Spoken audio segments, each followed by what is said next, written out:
교목자 윤수경 목자님 목장에서 섬기고 있는 이연전 자매입니다. 2024년 11월의 어느 날 윤수경 목자님으로부터 주부 목자로 함께 섬기자는 제안을 받게 되었습니다. 큰빛교회 주부 목자라니요? 가문의 영광입니다. 이렇게 섬길 수 있는 기회를 주신 하나님께 감사해야 하는데 그 순간은 사실 당황스럽기도 해서 어떤 말도 할 수 없었습니다. 그렇게 시간이 흐르고 목자님께서는 이제 새로운 출발을 하니 간증을 준비하려고 말씀해 주셨습니다. 간증을 쓰려고 생각을 정리하다 보니 하나님께서 지금의 저를 그동안 인도해 주심에 대해 다시 묵상하는 계기가 되었고, 이 일들이 하나님께서 쓰시기에 합당한 모습이 되도록 저를 빚으시고 또 깎아주시는 과정이었음을 간증하기 원합니다. 이 간증이 제가 아니라 하나님의 역사하심과 그분의 영광이 드러나는 글이 되길 바라며 시작하겠습니다. 청년의 시절 한 목자대학 시간에 당시 유용주 형제는 자신의 비전이 경기대 교수가 되어 경기대 CFM을 돕는 것이라고 했는데 전 그것을 믿음으로 듣고 반응하기보다 그게 현실적으로 될까 의심하고 흘려들었습니다. 그로부터 약 3년이 지난 후 2010년 11월에 저희는 결혼을 하였습니다. 그리고 결혼을 하자마자 11년 3월 남편은 대학원 석사 과정을 시작하였습니다. 저희는 한 배를 탄 것입니다. 아니, 제가 그것을 함께 하도록 하나님께서 저를 남편의 돕는 자로 불러주셨습니다. 과정은 쉽지 않았습니다. 8년의 기간 동안 학생의 신분이었던 남편을 돕는 것은 저에게는 살얼음판을 걷는 일과도 같았습니다. 공부로 씨름을 하고 매주 토요일에 실험에 대한 발표를 준비하던 남편은 대단하기도 했지만 그만큼 압박과 스트레스의 연속이었습니다. 매주 토요일에 가까워질수록 예민해지고 힘들어하는 남편을 보며 저도 얼마나 마음을 졸였는지 모릅니다. 결국 그 중압감을 견디다 못해 남편은 박사 2년차 때 그만두고 나왔고 다시 한 달 만에 돌아갔을 땐 마치 롤러코스터를 탄 기분이었습니다. 하지만 이 위기를 하나님은 기회로 바꿔주셨습니다. 한 달 만에 다시 돌아간 남편은 절치부심하여 이른 아침 아무도 출근하지 않은 랩실에 가서 큐티를 하고 말씀을 읽고 기도하며 그날의 실험 계획을 짜기 시작했고, 그것을 계기로 하나님은 실험에 대한 이해와 능력을 일치월장하게 이끌어 주셨습니다. 그래서 졸업할 땐 오히려 그 어느 학생보다 지도 교수님께 인정을 받으며 박사학위를 받고 졸업하게 하셨습니다. 고린도후서 3장 5절, 우리는 어떤 일이 우리 자신에게서 난 것으로 생각할 만큼 능력이 있지 아니하며 오직 우리의 능력은 하나님에게서 나느니라. 너의 지혜와 실력으로 이 공부를 하는 것이 아니다라는 것을 철저히 보여주셨습니다. 또한 저에게는 하나님 앞에 기도하며 비전을 세워가는 것에 가볍게 듣거나 경홀히 여기지 않도록, 마찬가지로 다른 지체와의 교제 속에서도 그 상황을 믿음으로 반응하고 함께 기도해야 함을 철저하게 깨닫게 하셨습니다. 겸손의 말은 있지만 하나님 앞에 온전히 내려놓고 의지하는 겸손이 아니고 예의의 말이었을 뿐, 제 안에는 교만이 가득해서 하나님께서는 남편과 비전의 광야길을 함께 가게 하시며 제가 그것을 깨닫게 하셨습니다. 물질의 문제도 마찬가지였습니다. 남편이 랩실에서 받는 월급으로는 6개월을 꼬박 모아야 한 학기 등록금을 다 내야 했던 상황 속에서 하나님은 EBS 교재 출판부에 입사해서 수능 교재를 만들 수 있는 곳으로 들어갈 수 있도록 인도하셨습니다.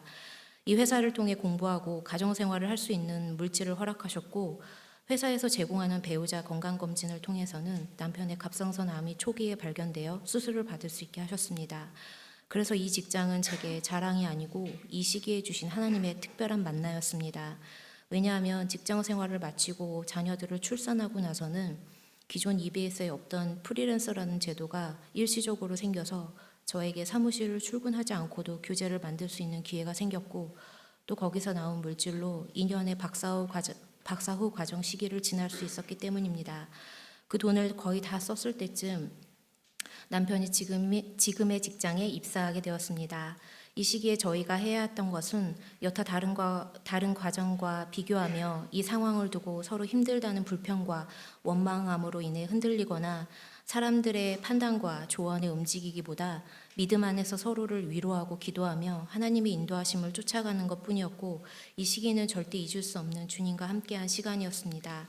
이 과정을 통해 하나님은 남편이 하나님 앞에 기도했던 그 비전을 우리 자신이 아닌 하나님께서 이끌어 주심을 직접 경험하게 하셨습니다.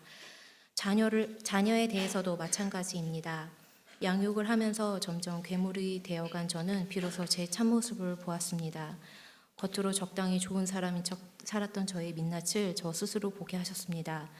무엇이든 동시에 부시고 싸우는 자녀들을 잘 지도해 주기보단 소리 지르고 화를 냈던 저의 모습을 통해 저라는 사람이 얼마나 연약하고 죄성이 여전히 가득한 인간임을 깨닫게 하셨고, 그것은 다른 사람을 바라보는 시선을 바꾸게 하셨습니다.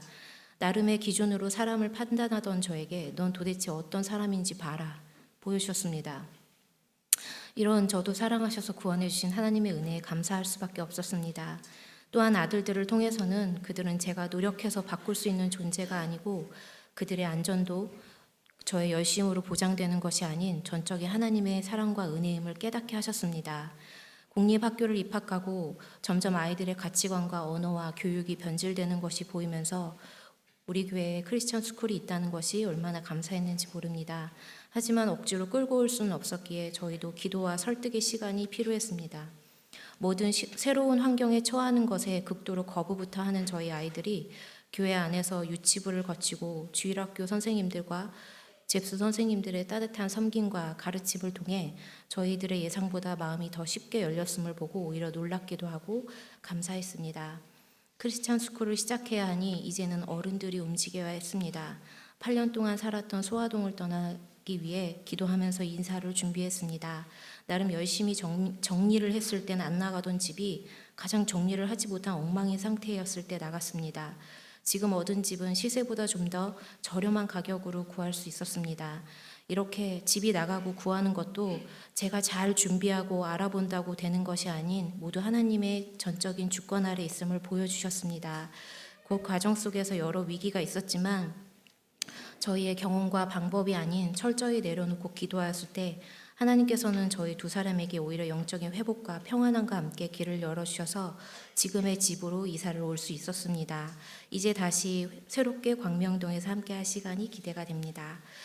주부가 되고 나서는 송은아 사모님, 유재윤 목사님, 그리고 윤수경 목사님 목장에 속하여 돌봄을 받았습니다.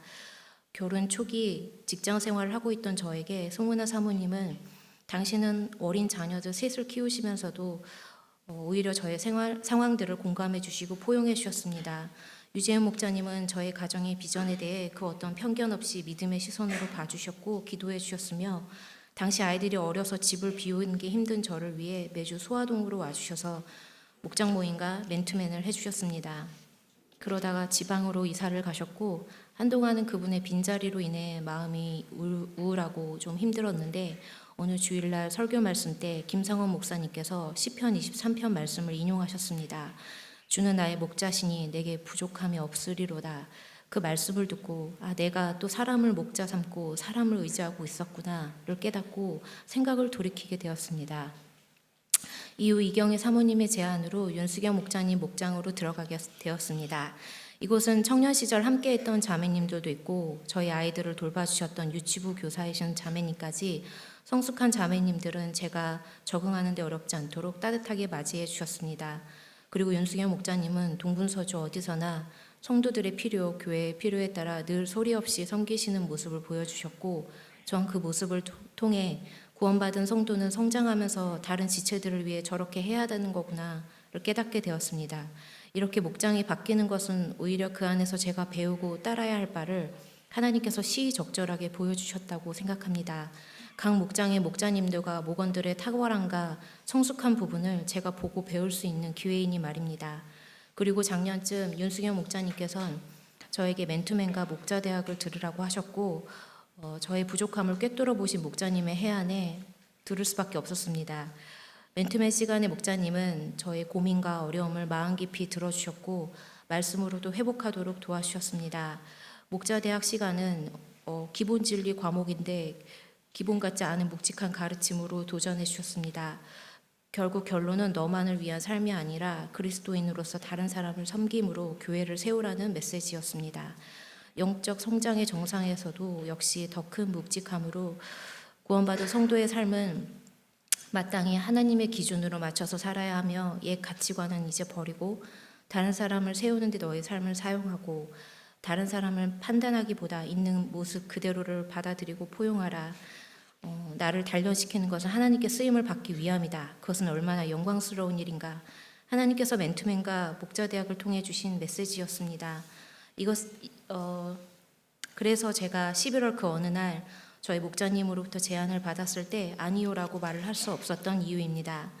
하나님은 제가 뛰어난 재능과 능력을 가지고 있다고 부르신 게 아님을 저는 누구보다 잘 알고 있습니다. 다 쓸 수 없지만 이 과정이 저를 빚으시고 단련시켜 주신 모든 하나님의 은혜였습니다. 이 경험이 다른 지체들을 위로하고 돕는 데 쓰임을 받을 수 있는 도구가 되길 소망합니다. 사실 자신 없다는 생각도 듭니다. 목장을 이끄는 데 있어서 저의 부족한 부분을 쓰면 한도 끝도 없습니다. 하지만 자신이라는 말 자체가 자기를 신뢰하는 마음입니다. 하나님은 너 자신을 신뢰하라고 하지 않으셨습니다. 하나님을 의지하고 나아가라고 하십니다. 제 연약하고 자신 없는 부분은 하나님께 내려놓고 그 자리를 기도로 말씀으로 채워가기 원합니다.